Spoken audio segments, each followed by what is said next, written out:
Hello, आज हम perform करने जा रहे हैं बैक टू बैक और Sumpner's test on single phase transformer. तो इसका हमारा ऑब्जेक्टिव क्या है? ऑब्जेक्टिव ये है कि ट्रांसफॉर्मर में एक साथ कोर लॉस भी होने चाहिए और उसी समय पे वाइंडिंग लॉसेस भी होने चाहिए, मतलब ओमिक लॉसेस होने चाहिए। क्यों? क्योंकि वाइंडिंग फुल वोल्टेज भी होना चाहिए वाइंडिंग्स पे जो अप्लाई करते हैं, प्लस जो रेटेड करंट है वो भी वाइंडिंग में फ्लो होनी चाहिए। ये दोनों चीजें पैरेलली होनी चाहिए, एक साथ होनी चाहिए। इसीलिए इसका नाम है बैक टू बैक टेस्ट। क्यों परफॉर्म करते हैं? सारे टेस्ट एक साथ होंगे तो जो ट्रांसफॉर्मर हीट होगा वो अपनी मैक्सिमम कैपेसिटी तक हीट होगा। तो ये टेस्ट हम चला के 2 या 3 दिन के लिए छोड़ देते हैं, जिससे कि हमें पता चल जाए कि न्यूली मैन्युफैक्चर्ड ट्रांसफॉर्मर में कितना टेम्परेचर राइज कर सकता है। और कोई टेस्ट ऐसा है नहीं, डायरेक्ट लोडिंग से आप कर सकते हैं इसको, बट डायरेक्ट लोडिंग में प्रॉब्लम क्या आएगी कि हमें एक्स्ट्रा एनर्जी हमें उसमें वेस्ट करनी पड़ेगी। जितना लोड लगा रहे हैं हमें उतनी एनर्जी हमको वेस्ट करनी पड़ेगी। ठीक है, तो क्या है इसका सर्किट डायग्राम देख लेते हैं। पहले सर्किट डायग्राम में सबसे पहले 2 आइडेंटिकल ट्रांसफॉर्मर चाहिए। शंपनर टेस्ट परफॉर्म करने के लिए हमें क्या करना चाहिए? 2 आइडेंटिकल ट्रांसफॉर्मर चाहिए और दोनों आइडेंटिकल ट्रांसफॉर्मर्स की जो प्राइमरी है उसको पैरेलल में कनेक्ट करना है। अब ये कौन से वोल्ट वाली है अभी बताऊंगा। प्राइमरी को पैरेलल में कनेक्ट करना है, ठीक है। प्राइमरी किस में कनेक्ट करनी है? पैरेलल में, और सेकेंडरी कनेक्ट करनी है फेज अपोजिशन में, ठीक है। तो अब प्राइमरी को क्या है, ये हमारा ऑटो ट्रांसफॉर्मर जो नॉर्मल सप्लाई से हमने कनेक्ट किया है। ऑटो ट्रांसफॉर्मर के बाद एक वोल्ट मीटर लगा दिया कि कितना वोल्टेज अपन देने वाले हैं। उसके बाद हमने कनेक्ट कर दिया अमीटर, और अमीटर के बाद कनेक्ट कर दिया हमने वॉट मीटर। और उसके बाद जो फेज था, फेज 2 वायर आ रहे हैं, फेज आ रहा है ऊपर और न्यूट्रल आ रहा है नीचे। तो फेज वाला पहले ट्रांसफॉर्मर के फेज से कनेक्ट किया और उसी को ले जाकर दूसरे ट्रांसफॉर्मर में किसी पॉइंट से कनेक्ट कर दिया। उसके बाद जो दूसरा वाला न्यूट्रल आ रहा है वो पहले ट्रांसफॉर्मर में जो रिमेनिंग टर्मिनल है उस पर कनेक्ट कर दिया और उसी को सेकेंड वाले के रिमेनिंग टर्मिनल पे हमने कनेक्ट कर दिया। तो ये आपका पैरेलल कनेक्शन हो गया। अब क्या करेंगे हम क्या करेंगे, ट्रांसफॉर्मर की सेकेंडरी साइड जाएंगे। ट्रांसफॉर्मर की सेकेंडरी साइड जाने के बाद हम क्या करेंगे, दोनों ट्रांसफॉर्मर्स के कोई 2 टर्मिनल, टोटल 4 टर्मिनल हो गए तो ट्रांसफॉर्मर के कोई भी 2 टर्मिनल लेके शॉर्ट कर देंगे। नाउ पहले ट्रांसफॉर्मर का एक टर्मिनल, दूसरे का ये, चाहे लेट्स से 1 2 3 4 इन टर्मिनल की मार्किंग मैंने ऐसे कर दी। तो 1 को हम 3 से शॉर्ट कर सकते हैं इधर, और 1 को 4 से शॉर्ट कर सकते हैं इधर, 2 को 3 से शॉर्ट कर सकते हैं और 2 को 4 से शॉर्ट कर सकते हैं। ठीक है, ये क्या है, एक तरह का पोलैरिटी टेस्टिंग का तरीका है। तो सर्किट कब फेज अपोजिशन कब होगा, ये कनेक्शन फेज अपोजिशन में तब होगा जब जो रिमेनिंग टर्मिनल बचे, कौन से, पहले ट्रांसफॉर्मर का एक टर्मिनल बचा होगा, दूसरे ट्रांसफॉर्मर का एक टर्मिनल बचा होगा। दोनों टर्मिनल के बीच में आपने वोल्टमीटर लगा के चेक करना है कितना वोल्टेज आ रहा है। 0 वोल्टेज आ रहा है तब तो है फेज अपोजिशन में। 0 वोल्टेज का मतलब क्या हुआ, 0 वोल्टेज का मतलब ये हुआ कि ये दोनों फेज अपोजिशन में एक दूसरे के वोल्टेज कैंसिल आउट कर देंगे। कैसे? अब आप बताओ, जब हमारा ऑब्जेक्टिव फेज अपोजिशन में कनेक्ट करके यहाँ वोल्टेज 0 लाना है, मतलब सेकेंडरी साइड कोई वोल्टेज नहीं मिलना चाहिए, एक दूसरे का कैंसिल हो जाना चाहिए। मतलब कोई अगर कुछ कनेक्ट भी करेंगे तो उसमें कोई करंट फ्लो नहीं होगी। और जब सेकेंडरी में करंट फ्लो नहीं होगी तो कौन सी साइड हो गई है, ओपन सर्किट साइड। तो इधर साइड ओपन सर्किट और इधर साइड कनेक्ट करना है। तो इधर जो टर्मिनल, जो आइटम्स कनेक्ट किए हैं, जो इक्विपमेंट्स कनेक्ट किए हैं, ये सारे इक्विपमेंट्स हमारे किस कनेक्शन के होंगे, सारे इक्विपमेंट्स ओपन सर्किट टेस्ट के होंगे ज्यादातर। वोल्ट तो कितना वोल्टेज इधर हमें अप्लाई करना है, 115 वोल्ट इस साइड अप्लाई करना है। तो सिमिलरली 230 हमारा इस साइड इंड्यूस होगा। तो 230 अगर फेज, अब ये देखो सिमिलरली 115 ये है, यही यहाँ पे हमने अप्लाई किया तो यहाँ पे भी 230 इंड्यूस होगा। तो 230 मिला के 460 आ सकता है। 230 एक दूसरे को कैंसिल करेगा तो 0 भी आ सकता है। 0 और थोड़ा बहुत ट्रांसफॉर्मर एग्जैक्टली आइडेंटिकल नहीं होते तो 1-1.5 वोल्ट तक 2 वोल्ट तक चल जाता है। ठीक है, तो 0 या 1-2 वोल्ट के करीब इस वोल्ट मीटर में मिल रहा है तो हमारा कनेक्शन सही है। अब क्या करेंगे, इधर से एक और दूसरी सप्लाई साइड से एक और ऑटो ट्रांसफॉर्मर कनेक्ट करेंगे और इधर से कनेक्शन करेंगे हम शॉर्ट सर्किट वाले। कनेक्शन वही होता है जो जैसा इधर है वैसे ही कनेक्शन इस तरफ से लेके आओगे, बट यहाँ पे जो अमीटर है वो 5 एम्पियर की रेंज का लगाओगे, 0 to 5 एम्पियर रेंज का मीटर लगाओगे। वोल्ट मीटर कितने की रेंज का लगाओगे, दोनों सीरीज में कनेक्टेड है। तो सीरीज में हमने लास्ट टेस्ट में, हमारे एससीओसी टेस्ट में जो भी वोल्टेज की रीडिंग आ रही है उससे डबल, क्योंकि सीरीज में कनेक्टेड है। इधर हम देख लेते हैं हमारी 0.3, ये वोल्ट मीटर हमारा 0 to 150 वोल्ट का होगा, क्योंकि 150 वोल्टेज की साइड अप्लाई कर रहा है। Ammeter again 0 to 1 ampere mode में लगेगा, और उसी रेंज में आपके वॉट मीटर वगैरह कनेक्ट होंगे, ठीक है। सिमिलरली, और उसके बाद ये कनेक्शन हम यहाँ कर देंगे।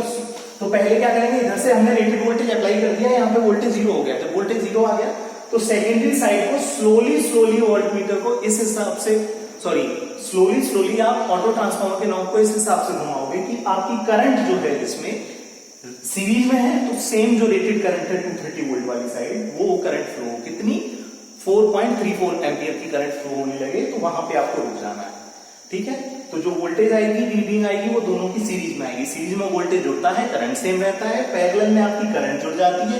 तो पैरेलल में ये साइड हमने 115 वाली साइड पैरेलल में कनेक्ट की है, तो इस साइड जो करंट आएगी, जो आपकी ओसी टेस्ट की करंट आई थी उसकी डबल आएगी, क्योंकि दोनों पैरेलल में कनेक्टेड है, तो करंट दोनों की जुड़ जाएगी, नो लोड करंट। सिमिलरली इस साइड क्या है, दोनों सीरीज में कनेक्टेड है सेकेंडरी वाइंडिंग, और इधर हम करंट रेटेड करंट फ्लो करा रहे हैं, तो सीरीज में दोनों में सेम करंट फ्लो करेगी आपकी, और वो सेम करंट आपकी जो सेम करंट आपकी फ्लो कर रही है वो रेटेड वोल्टेज पे नहीं फ्लो करेगी, उसके 2 to 12% फॉर ईच पे फ्लो करेगी। तो जो जितना हमारा पिछली बार वोल्टेज आया था 15-16 वोल्ट, उसका डबल वोल्टेज यहाँ पे हमें लगाना पड़ेगा, ठीक है।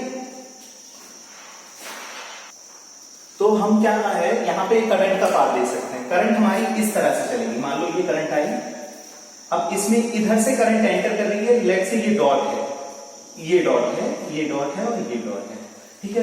तो अगर ट्रांसफार्मर में एक साइड डॉट से निकल रही है, तो दूसरी साइड डॉट से एंटर करनी चाहिए करंट। तो लेट्स सी, ठीक है। तो क्या हो रहा है, इधर हमारी करंट इधर से डॉट से निकल रही है, तो ओबियस केस होना चाहिए कि इस वाले में ट्रांसफार्मर की सेकेंडरी, इधर अगर हम प्राइमरी मान रहे हैं तो ये हमारी सेकेंडरी मानेगी। तो अगर इस साइड डॉट से हमारी करंट निकली और ये गई इस तरह से, और इधर डॉट में एंटर की, ठीक है, तो करंट का पाथ बन रहा है आपका ये इस तरह से इसमें अंदर गई, ठीक है, ट्रांसफर, ठीक है। करंट आपकी आई और इस भांति होते हुए इस तरह से वापस चली जाएगी, इस तरह से, ठीक है। इसमें ट्रांसफार्मर में तो इधर डॉट से निकली, मतलब इधर डॉट में एंटर करना है करंट को, और इसमें इधर डॉट में एंटर की, तो इधर डॉट से बाहर आना है करंट को। तो ये डॉट से बाहर आई, तो इधर देखेंगे, इधर सेकेंडरी में उसी करंट का रिफ्लेक्शन कैसे होगा, ये इस तरह से गई, इस तरह से एंटर हुई, और ये वापस जो आई करंट वो ऐसे वापस आई, इस तरह से आई, और इस तरह से वापस आई। तो हम देखेंगे कि ये जो सेकंड, जो 115 वाली साइड जो रेप्लिकेशन है करंट का, रेटेड करंट का रेप्लिकेशन है, वो शॉर्टेड मैनर में फ्लो करता है, दोनों वाइंडिंग एक तरह से शॉर्ट फील हो रही है, तो ये सब शॉर्टेड हो गया इधर वाला। तो इधर से जो भी हमने टेस्ट परफॉर्म किया, वो कौन सा परफॉर्म किया, शॉर्ट सर्किट टेस्ट। इधर से जो भी टेस्ट हमने परफॉर्म किया, वो कौन सा है, ओपन सर्किट टेस्ट। अब इसी चीज को हम लोग ट्रांसफॉर्मर्स पे देख लेते हैं, ठीक है।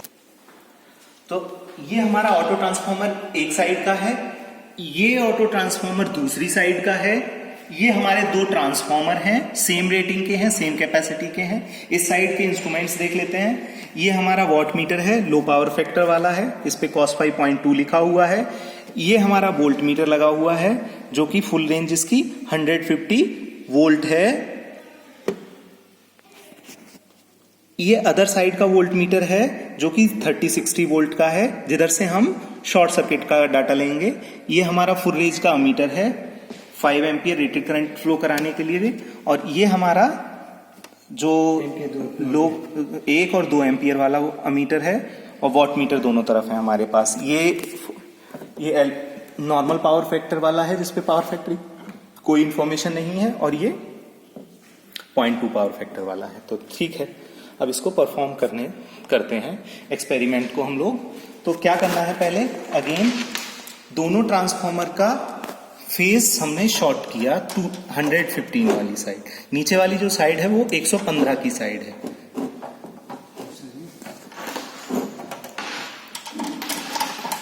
ठीक है, और सेकेंडरी भी इनकी हमने शॉर्ट कर दी।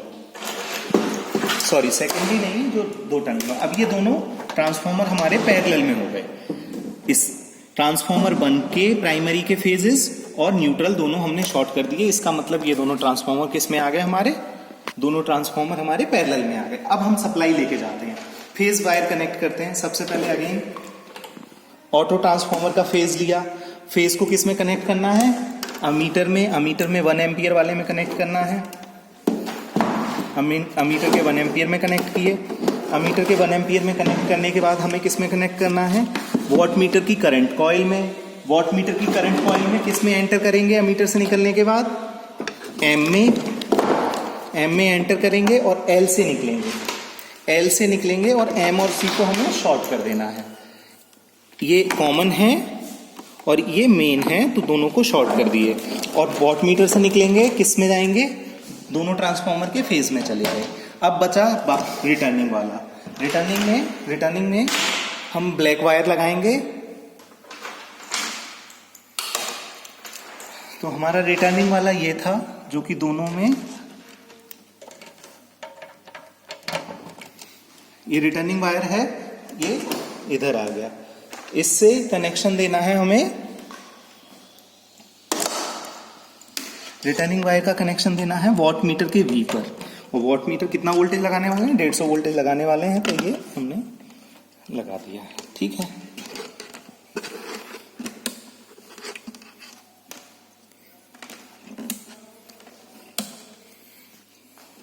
नेक्स्ट हमें क्या करना है, वोल्ट मीटर कनेक्ट करना है। तो वोल्ट मीटर फेज और न्यूट्रल के बीच में कहीं भी कनेक्ट कर सकते हैं। तो ये वोल्ट मीटर 150 वाली साइड कनेक्ट करना है हमें।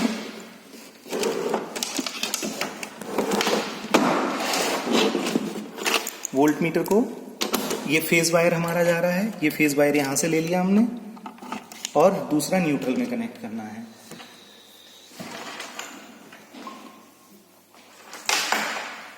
तो ये न्यूट्रल हमने वॉट मीटर के वी वाले में से निकाल लिया, वहां से हमें न्यूट्रल मिल गया और इसको हमने कॉमन में कनेक्ट कर लिया। तो ये जो ट्रांसफॉर्मर हैं, दोनों ट्रांसफॉर्मर हमारे पैरेलल में कनेक्ट हो चुके हैं। अब इन दोनों ट्रांसफॉर्मर के सेकेंडरी को फेज अप पोजीशन में कनेक्ट करना है।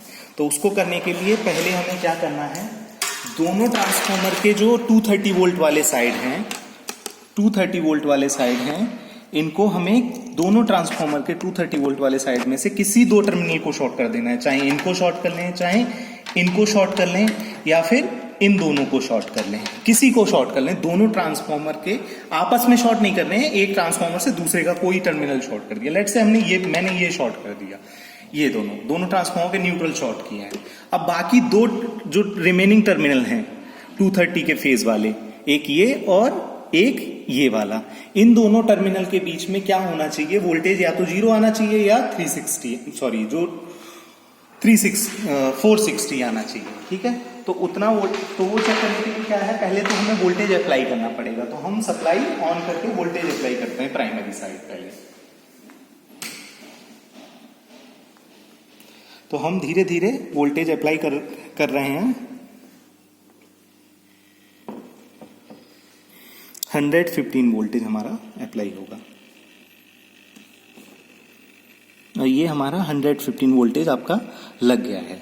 और ये नो लोड की जो हमारी करंट है, यहाँ पे आप देख सकते हैं 0.6 एम्पियर के आसपास आपकी करंट आ रही है। और ये हमारी वॉटेज आप देख सकते हैं, वॉटेज कितनी आ रही है, ये पहले हमारी 31 वॉट के आसपास आ रही है। 31 वॉट कह सकते हैं, 32 से कम है तो 31 वॉट आ रही है आपकी नो लोड के केस में।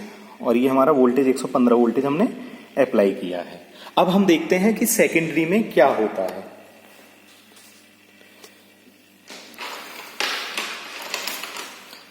हमने ये एक वोल्ट मीटर या मल्टीमीटर लिया, जो कि हमारा वोल्ट मीटर का काम करेगा।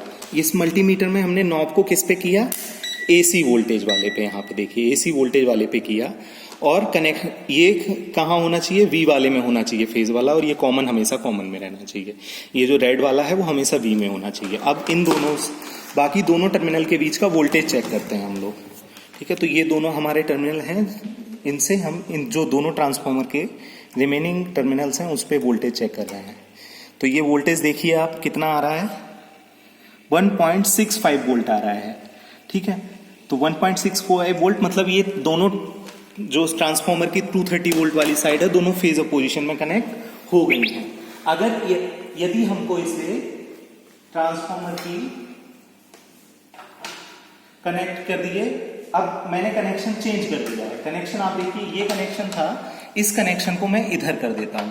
तो अब दोनों रिमेनिंग ट्रांसफार्मर के बीच में जरा चेक करते हैं कि कितना वोल्टेज आता है। तो दोनों ट्रांसफार्मर के जो रिमेनिंग टर्मिनल्स के बीच का वोल्टेज देखो आप, 477 वोल्टेज आ रहा है। तो अभी ये सीरीज में कनेक्टेड है, सीरीज फेज एडिशन में कनेक्ट है, फेज अपोजिशन में कनेक्ट नहीं है। हमें किस में कनेक्ट करना है? फेज अपोजिशन में। तो फेज अपोजिशन में वैसे था वैसे,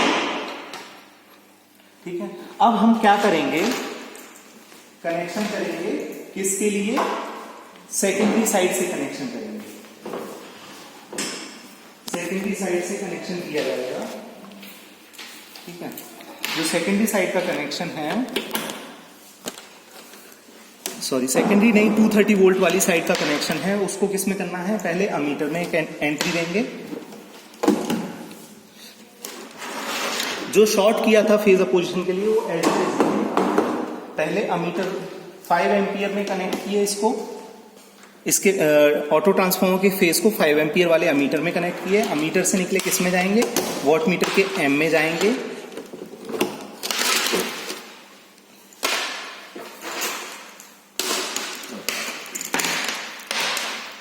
इसके कॉमन को वॉट मीटर के एम में कनेक्ट किए और एल से निकले, एल से निकल के ट्रांसफार्मर की एक साइड कनेक्ट कर दिए, जो रिमेनिंग टर्मिनल था। अब केवल एक टर्मिनल बचा है, उसको रिटर्न पाथ में कनेक्ट कर देते हैं। जो रिमेनिंग टर्मिनल है वो रिटर्न पाथ में कनेक्ट हो गया। एम और सी शॉर्ट करना है हमें, तो यहां पे हमने एम और सी को शॉर्ट कर दिया है।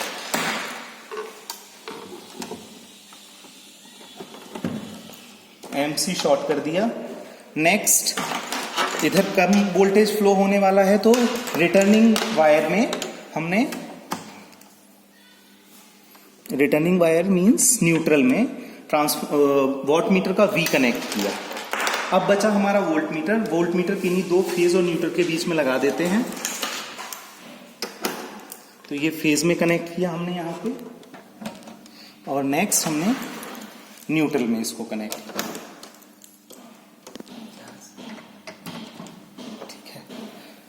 अब हम प्राइमरी साइड कितना वोल्टेज सेट करेंगे? प्राइमरी साइड 115 वोल्टेज सेट करना है, सेकेंडरी को बिना देखे। सेकेंडरी को बिना देखे प्राइमरी साइड हमने 115 वोल्ट सेट करने वाले हैं, जो कि हम ऑलरेडी किए हुए हैं। उतना ही वोल्टेज हमें सेट कर देना है। 115 वोल्टेज हमने प्राइमरी साइड सेट कर दिया। तो इससे क्या हो रहा है? रेटेड वोल्टेज अप्लाई हो गया, रेटेड कोर लॉस हो रहे हैं।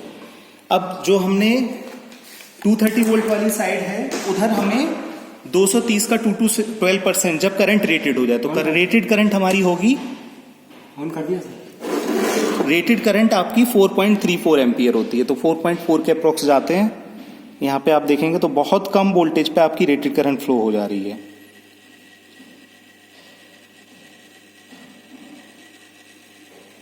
तो आपकी रेटेड करंट आपकी फ्लो हो गई है। रेटेड करंट फ्लो होने के दौरान आपका वोल्टेज कितना है? 60 वोल्ट वाली रेंज में देखेंगे तो 30 to 40 आपके 10 सेक्शंस। तो ये आपका वोल्टेज है यहाँ पे 30 to 40 10 सेक्शंस, और आप नोट कर लेंगे इसको।